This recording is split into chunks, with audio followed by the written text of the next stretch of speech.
Þegar ég kom inn þá bankaði til gamlar bensku minningar, það voru svona listaverk á heimili, bensku heimili mínu eins og þetta hér sem ég er með og mér svipað heitir Útburður eftir Kjartan Guðjónsson. Það verið að bera barni nýfætt út með váfuglinum og því.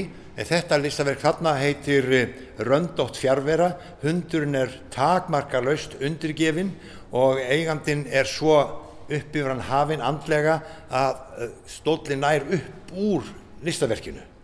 Og þetta bankar í aðra minningu frá bensku heimili mínu og þetta er eiginlega, tema hjá mér er áhrif listarinnar á heimilin í landinu af því að alltaf verið að tala um þau.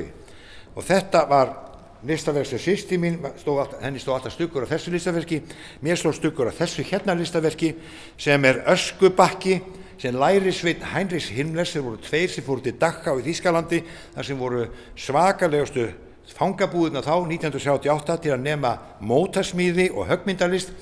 Himmler var forfallinn aðdáandi höggmyndalistar og Arianna sem væri á Íslandi sem væri fyrirheitna landið og hefði komið hingað ef þeir hefðu tekið landið haustið 1940 eins og ég hef skrifað heila bókum.